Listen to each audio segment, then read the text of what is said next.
shit, like, share, subscribe. It's your boy Rap. Take no excuses. Mr. No Excuse. What? Well, it's time to do another video.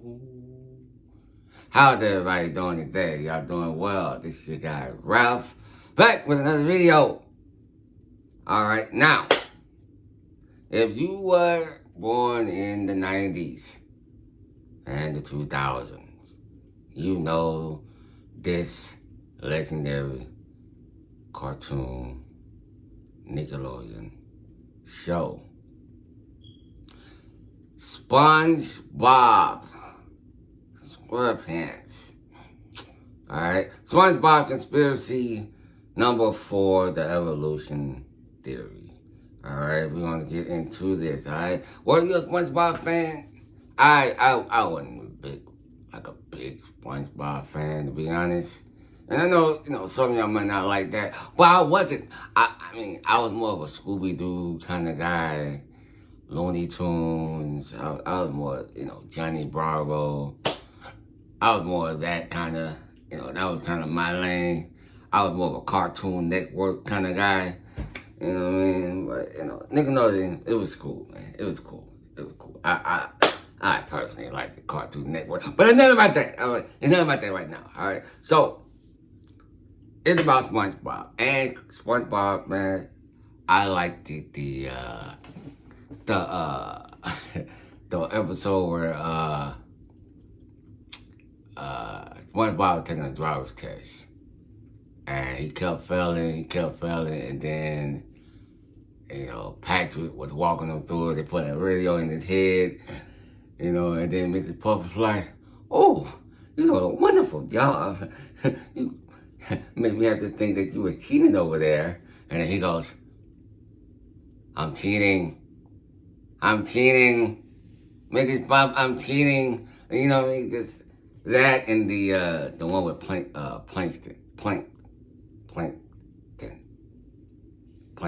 Yeah. When he was coming up as the good guy and no one was buying it. You know what I'm saying? He said he would change, just, little stuff like that, you know what I mean? But anyway, do you have a favorite episode of SpongeBob? That's just to name a few for me. That's another one. I can't think of it, but there's some more for sure. But, well, you're a SpongeBob fan. If so, what was your favorite episode, all right? We're going to get to this video, all right? SpongeBob Conspiracy, hashtag number 4. Well, SpongeBob Conspiracy number 4, the evolution theory. All right. Let's check it out. Hold up. All right. Are the Bikini Bottom citizens the result of nuclear radiation? Who is Pearl's mother? What is the Krabby Patty secret formula? These are by far the 3 biggest questions in the show SpongeBob SquarePants, and today I'm going to be answering all 3 of them and more with just one theory. Get ready for the darkest SpongeBob conspiracy you'll ever see. This is the evolution theory. Okay. Kind of excited. We're back with another SpongeBob conspiracy. Guess I'm the SpongeBob guy now. That's all I make. You guys sure love these SpongeBob theories. Alex Bale out with another video. The makers of SpongeBob interfere to put in their own message to brainwash you people. Squilliam sends the doctor in. He's not really a doctor. He's just trying to infiltrate that little round thing on his head there. Oh my God. Thank God for Alex Bale. Look at that. He's helping me prove my point. You know what? That is awesome. Maybe some of you love them a little too much. I got other videos, right? I make films and stuff too. Anyone want to watch those? Anyways, by far the most popular SpongeBob theory out there is the Bikini Atoll nuclear radiation theory. It's pretty simple. It's been confirmed that Bikini Bottom is actually actually beneath a real-life place called Bikini Atoll. From 1946 to 1958, the United States did nuclear tests there, devastating the area and leaving it radioactive even to this day. The theory states that the reason why the citizens of Bikini Bottom can talk and have formed advanced societies is because of mutations caused by these nuclear tests. And that's about the whole theory. Even though there's tons and tons of videos about it, none of them actually go in depth with it or really look through the show for evidence. But y'all know that if Alex Bale is making a theory on it, then it's not going to be some baby surface level analysis. I will watch every single episode of SpongeBob. I will read every page of the goddamn Wikipedia. If I'm making a theory on it, then you guys know it's going to be good. And once I really started looking into this theory, I realized that there is so much more here than anyone thinks. Get ready, because today we're going to be solving the biggest mysteries in the history of SpongeBob SquarePants and changing the way you look at the entire show. So without further ado, before we get there, make sure you guys like, share, subscribe. And also, I'm sorry if I ruined your childhood. Let's get it. let's begin the theory.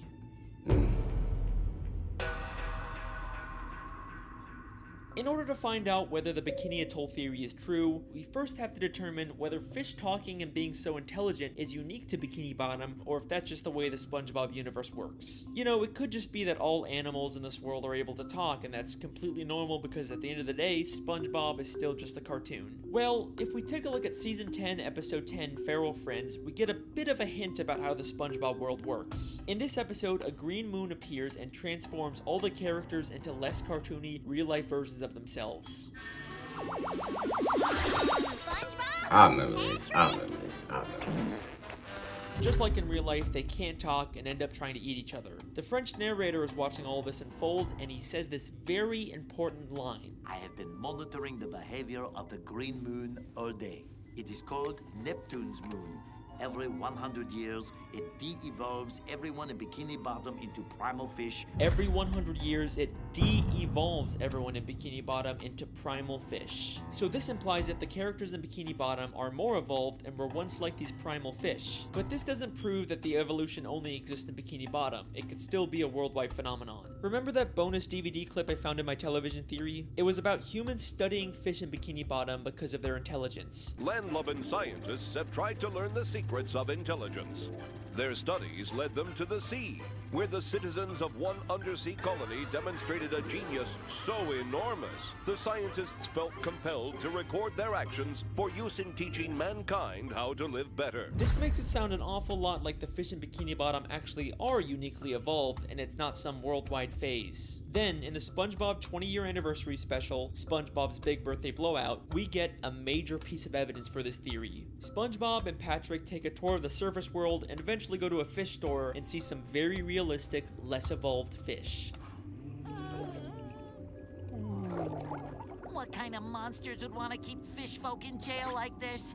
They're so beautiful. They can't talk back to SpongeBob and Patrick, and they're actually able to swim freely through the water instead of being affected by gravity. They are clearly showing us that both evolved and primitive fish exist in this universe at the same time. Now, sometimes we've seen Bikini Bottom characters represented as realistic fish like this, but only when they're out of water, never while they're still in water like these fish. We even see this again in the beginning of the third SpongeBob movie, Sponge on the Run. The movie opens with a coral reef full of these realistic primal fish, but eventually we get to Bikini Bottom where the more evolved fish live. So there you go, direct proof that the citizens of Bikini Bottom are uniquely evolved. This is a very deliberate world-building choice for the creators to make. So I guess that kind of confirms the Bikini Atoll theory. Theory confirmed! We did it! Woo! Well, let's hold on for a second. As much as I'd love to call this theory complete, there's actually one major piece of evidence that gives me some resistance. Something I've never seen anyone else bring up when talking about this theory. Prehistoric Bikini Bottom.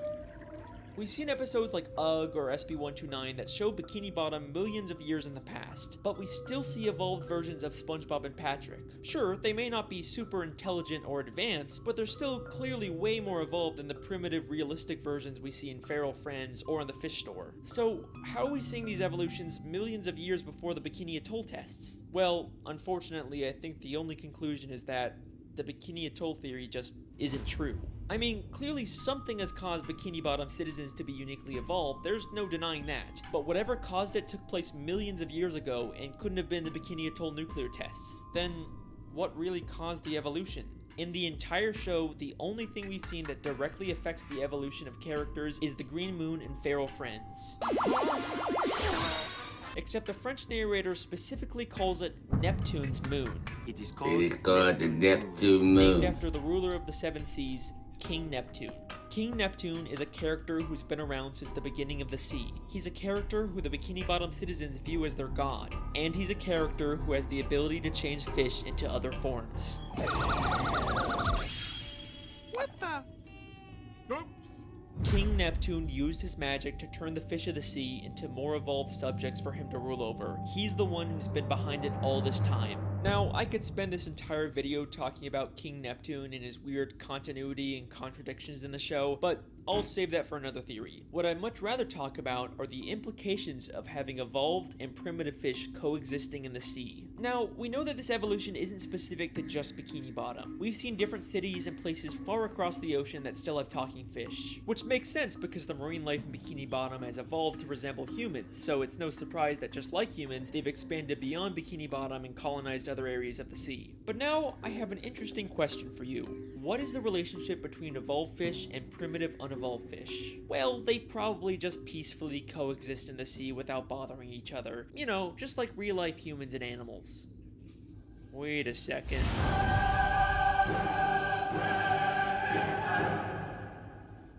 The war. Hold up. In Season 3, Episode 10, the Krusty Krab training video, there is this hilarious, absurd moment when they're talking about Mr. Krabs. After the war, Krabs stayed secluded in a deep depression that seemed endless. Like, what war happened in Bikini Bottom? They just tell us this and then completely drop it. But with this new context, is it possible that Krabs fought in a war against these primitive, wild fish of the sea? I mean, let's remember in Feral Friends, some of those de-evolved fish were massive compared to the evolved fish, and they immediately started attacking each other. The battle for the survival of the fittest rages on in the animal kingdom. So yeah, in order for the Bikini Bottom citizens to survive and expand, they would probably break into some kind of war. And from the sounds of it, this war must have been pretty brutal to put Mr. Krabs into such a deep depression. But I'm getting ahead of myself. Is there actually any evidence that proves the war Mr. Krabs fought in was specifically this evolutionary war? Well, through the few flashbacks we get, we know that Mr. Krabs served in the Navy. And yes, they were sailing ships on an ocean, even though they're already underwater. This is actually a real-life phenomenon where certain parts of the sea can have a higher level of salinity, and it looks like an underwater ocean. Shout out Miss Parks, my high school marine biology teacher. We also know from maps of Bikini Bottom that the town is surrounded by this underwater ocean. So that places Mr. Krabs' war outside of Bikini Bottom where this evolutionary war would have to take place. Then if we take a look at Mr. Krabs' home, we see it is full of memorabilia from his past days in the Navy. But hidden within here is something that will absolutely blow your mind and answer one of the biggest questions in the show. Hanging there on his wall is a picture of a massive whale next to a ship. You don't think that could be... No, it can't be. Pearl's mother? Pearl is Mr. Krabs' whale daughter. The show never really explains how a crab can be the father of a whale, but most people just assume she was adopted. Nah, it People have never been did. speculating about who Pearl's biological mother is for years, and I think we finally just found our answer. We see two photos of this whale on a ship in Season 3, Episode 9, just one episode before we find out Mr. Krabs fought in a war. Since this is among all of Mr. Krabs' Navy stuff, I think we can assume that this is something he encountered and not just some random picture of a whale on a ship above the ocean. The whale is massive compared to the ship. We've seen adult whales in Bikini Bottom before, but they are nothing compared to the size of this whale. This has a much closer resemblance to Pearl when she de-evolved in Feral Friends and became massive. So this has to be an unevolved primitive whale, and the picture clearly shows them fighting. Not only does this prove that there was a war between evolved and primitive fish, but Mr. Krabs definitely fought in it. But this also implies something very dark. Mr. Krabs killed Pearl's mother. What? The only direct reference we get in the show to Pearl's mother is one of Mr. Krabs' many sayings, Mother of Pearl. Mother of Pearl! Mother of Pearl! Holy Mother of Pearl! He uses it in place of something like holy crap or dear God, only saying it when something truly shocking or terrible happens, because he knows the terrible thing that happened to Pearl's mother. Why did Mr. Krabs go into such a deep depression after the war? Because he's haunted by what he's done, and the smoking harpoon to prove it is right there on his wall. So, that leaves us with another question. Why did he adopt Pearl? After he killed her mother, he probably realized she had an infant daughter who had the evolutionary genes. Instead of leaving her to die, he adopted her as his own, all while keeping the dark secret that he was responsible for her mother's death. Woo! Childhood ruined yet? Well, don't worry, there's still time for this theory to get even worse. Now's your chance to remove yourself before things get really dark. You've been warned.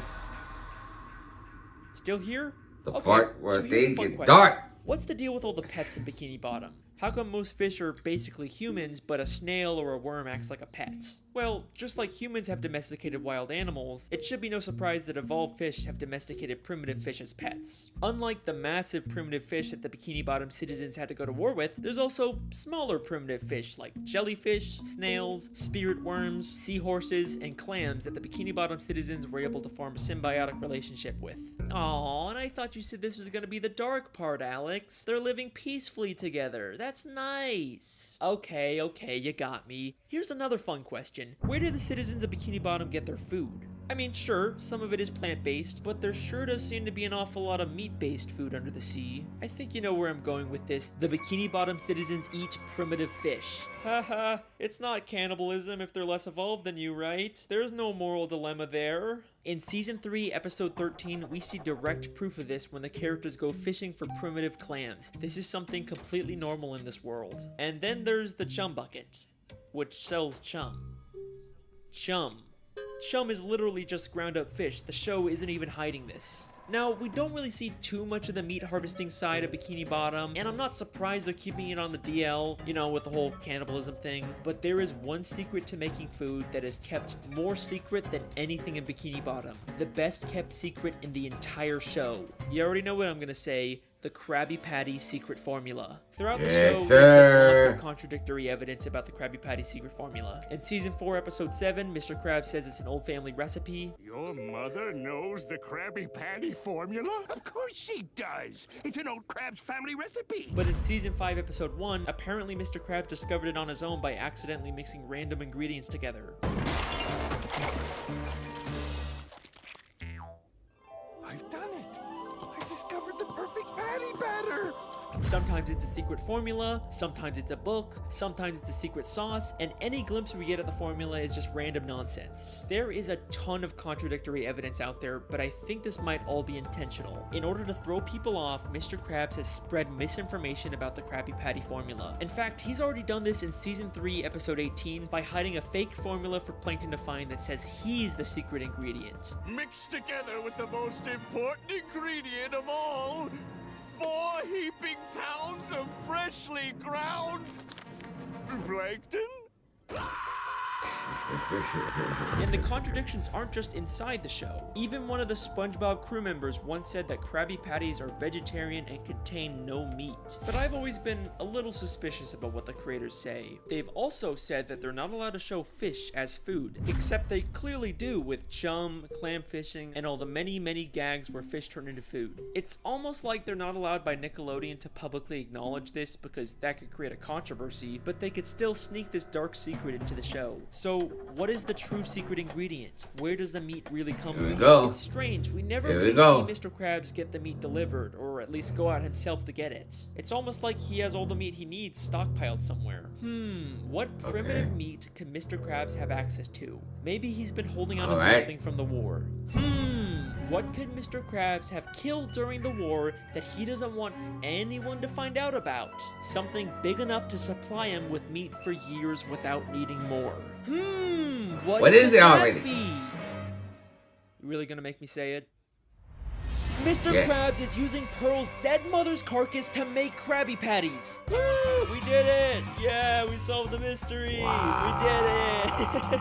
I'm so glad. Season 1, Episode 15, Sleepy Time. Mr. Krabs has a dream that he's on a boat fishing for a massive dollar. This is his memory of killing Pearl's mother, except now all he sees her as is money. and take a guess what name he calls the dollar. What you doing, Mr. Krabs? I'm picking Neptune's bucket. What are you talking about? I'm talking about cold hard flipping cash. It's the mighty Moby Dollar. Moby Dollar, a direct reference to Moby Dick, a story about hunting a whale. Are you kidding me?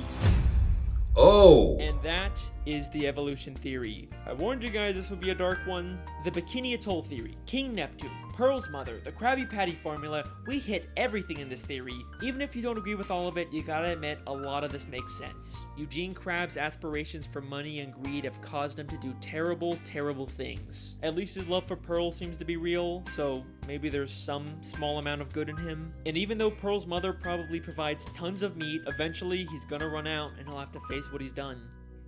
Well, unless of course there's another whale he has access to. Nope.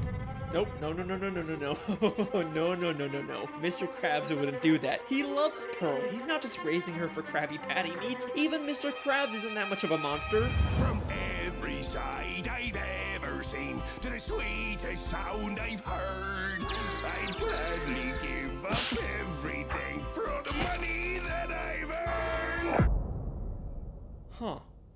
Well, alrighty then. That's the end of that theory. Just gonna end it That's here what he before would there's any do. more dark plot twists. You guys have been insanely supportive with these SpongeBob theories, so I guess I have to make more. I've been your host, Alex Bale. Thanks for watching. All right. Great.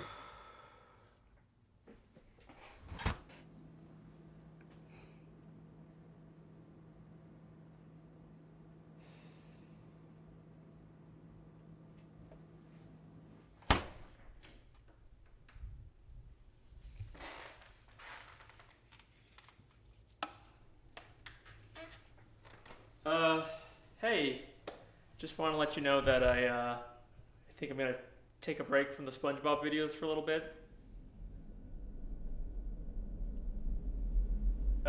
It's not you.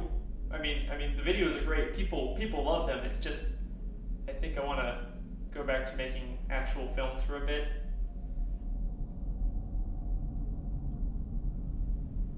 Okay then. Thanks for everything. I guess I'll just see you around.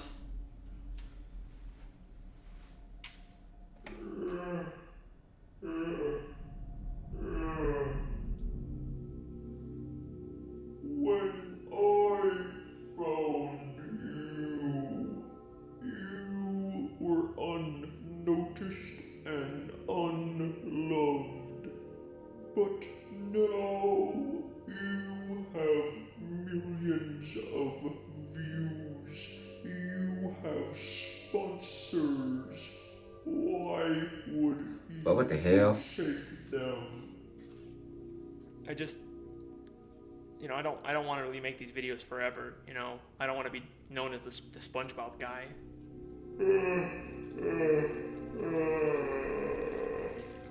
My boy, you really think they will care about your little films? I am your muse. I have given you the gift of knowledge. Alright.